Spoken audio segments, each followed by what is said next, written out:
না আপা, রাজনৈতিক দল সবাই করুক, ছাত্ররা একটা কেন, আমি বলে 50টা দল করুক, সেই মাইন্ডেড তাদের আছে। সময় প্রয়োজন কিনা সেটাও তো একটা প্রশ্ন, যে দলটা না 4 বছর, আমি তো আবারও বললাম যে কারো দল করার জন্য, কেউ ক্ষমতায় থেকে সুবিধাবাদের জন্য 4 বছর প্রয়োজন কিনা সেই প্রশ্ন তো আমি আপনাকে স্পষ্ট করে দিচ্ছি যে আমাদের সংগ্রামটা কোথায়, আমাদের মূলটা কোথায়, আমাদের মূলের সাথে থেকে তো আমরা আলাদা হব না। আমাদের মূলটা হচ্ছে ফ্যাসিস্ট বনাম গণতন্ত্র, ভোটাধিকার বনাম গণতন্ত্র। সুতরাং এই জায়গা থেকে তো আমরা আলাদা হব না। আপনাকে এবং আমার সাথে যে দুইজন বিজ্ঞ আলোচক আছে, তিনাদের দুইজনকে এবং যারা আমাদের এই শোটা দেখছে সবাইকে আমি বাংলাদেশ সাধারণ ছাত্র অধিকার সংরক্ষণ পরিষদের পক্ষ থেকে শুভেচ্ছা এবং অভিনন্দন জানাচ্ছি। দেখুন, আমি শুধু একটা কথাই বলবো, বাংলাদেশের সৃষ্টি হয়েছে গণতন্ত্র বনাম ভোটাধিকারের ভিত্তিতে। অর্থাৎ পশ্চিম পাকিস্তান যখন 70-এর নির্বাচনে নির্বাচিত প্রতিনিধিদের কাছে ক্ষমতা হস্তান্তর করে নাই, তখন 71-এর মুক্তিযুদ্ধ হয়েছে।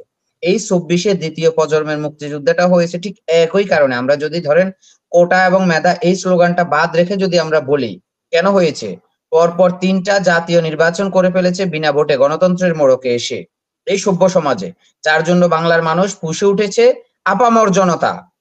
একদম ধরেন ক্লাস 5-এর বাচ্চা থেকে শুরু করে ইউনিভার্সিটি পর্যন্ত, হকার থেকে শুরু করে রিক্সাওয়ালা পর্যন্ত, কোর্ট থেকে শুরু করে সচিবালয় পর্যন্ত, প্রত্যেকটা জায়গায় তোলপাড় হয়ে গেছে যে না, আমরা গণতান্ত্রিক দেশ, আমরা সুষ্ঠু নির্বাচনের মাধ্যমে জনপ্রতিনিধিদের কাছে যদি আজকে সত্যিকার অর্থে জনগণের ক্ষমতার, জনগণের সরকার থাকতো, তাহলে এরকম ফ্যাসিস্ট কোনো দলও হতে পারতো না, কোনো সরকারও হতে পারতো না, কোনো ব্যক্তি হতে পারতো না। তা আমরা যদি আমাদের মূলটা ভুলে যাই তাহলে কিন্তু আমাদের চলবে না আপা। আমাদের সংগ্রামটা কিসের ছিল? আমরা হাসিনা বিনা ভোটে এসেছে, যার জন্য আমরা তাকে রাষ্ট্র ক্ষমতায় রাখতে চাই নাই। এখন যদি কেউ ধরেন অভ্যুত্থানের ভিত্তিতে হোক, যে কোনো কায়দায় হোক, কেউ যদি ক্ষমতায় এসে যদি বলে যে না আমরা ভোটাধিকার ছাড়া আমরা 4 বছর থাকবো, 3 বছর থাকবো, আমি বলি যে এটা গণতান্ত্রিক এবং সভ্য রাষ্ট্রে কখনোই বলাটা সমীচীন নয়, যেটা আমি যতটুকু আমার ব্যক্তিগত মত থেকে বললাম। কারণ আমরা জনগণের সরকারে বিশ্বাসী, আমরা জনগণের ক্ষমতায়নে বিশ্বাসী, সরাসরি জনগণের ভোটে জনগণের প্রতিনিধি নির্বাচনে আমরা বিশ্বাসী। আজকে যে উপদেষ্টারা হচ্ছে তারা কোন ক্রাইটেরিয়ার ভিত্তিতে উপদেষ্টা হচ্ছে আমি যদি বলি, তারা যদি তাদের নিজ ইউনিয়নে যদি নির্বাচন করে চেয়ারম্যান ইলেকশনেও হারবে, জামানত চলে যাবে, আমি আপনাকে চ্যালেঞ্জ করলাম এই শোতে। তো এই যদি হয় একটা গণতান্ত্রিক রাষ্ট্রের অবস্থা, তাহলে আমরা কিসের জন্য সংগ্রাম করেছি? আমাদের এই ক্লাস 5-এর 6-এর বাচ্চারা কেন শহীদ হয়েছে? কার জন্য? তারা গণতন্ত্র পুনরুদ্ধারের জন্য, ফ্যাসিস্ট বনাম গণতন্ত্র, এই আমাদের লড়াই মূল ভিত্তিটা ছিল এটা।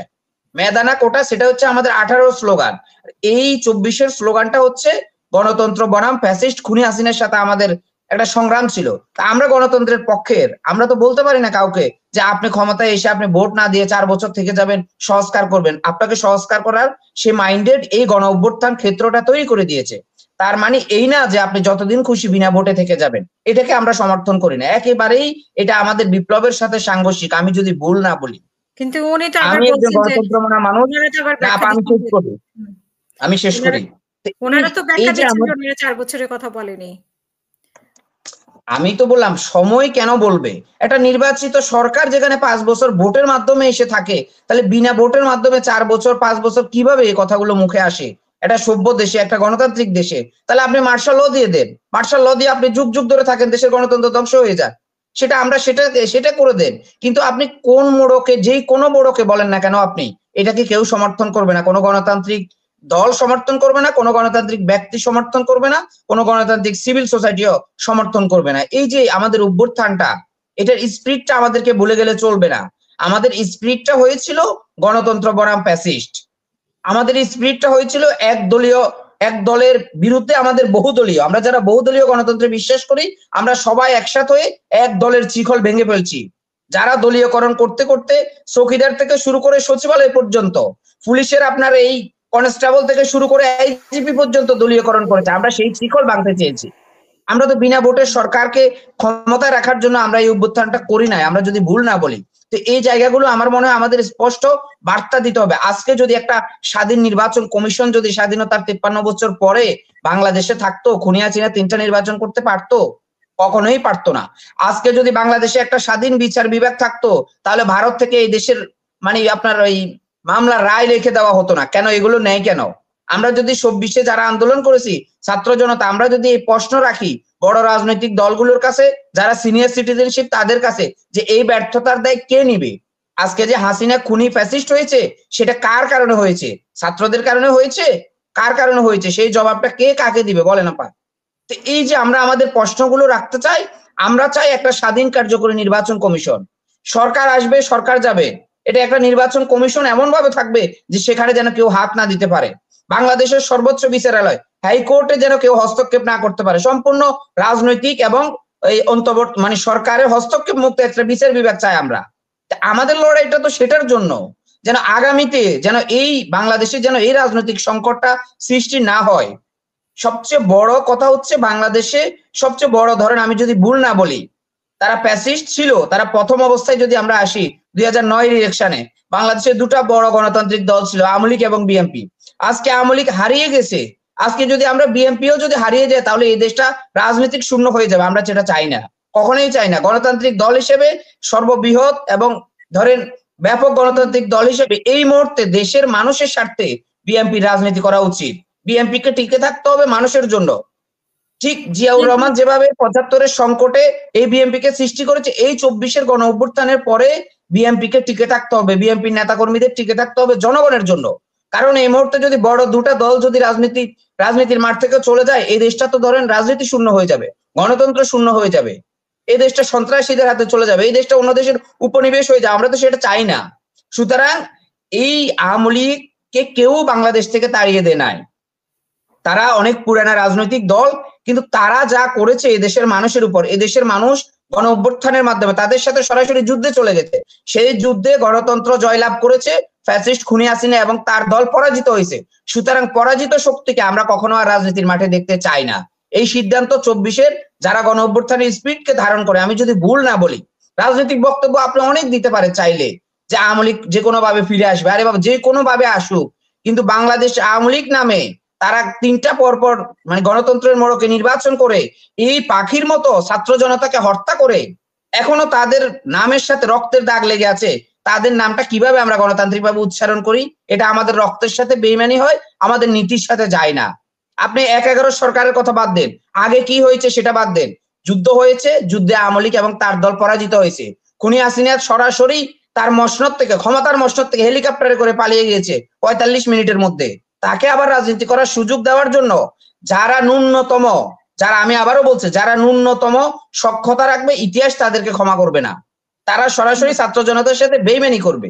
আওয়ামী লীগের নেতা কর্মীদের উদ্দেশ্যে আমি যারা বলবো, যারা অপরাধী না, তারা যে কোনো ভাবে রাজনীতি করবে। রাজনীতি যাদের রক্তের সাথে রাজনীতিটা লেগে আছে তাদেরকে কেউ রাজনীতি থেকে বিরত রাখতে পারবে না। তবে আমরা চাচ্ছি যেই নামটা ব্যবহার করে, যে নামটা বা আওয়ামী লীগ নামটা দেখলে তো আমার ক্লাস 5-এর বাচ্চারা বলবে এই যে খুনি আসছে, তো সেই নামটা আমরা কেন তাদের সামনে নিয়ে আসবো?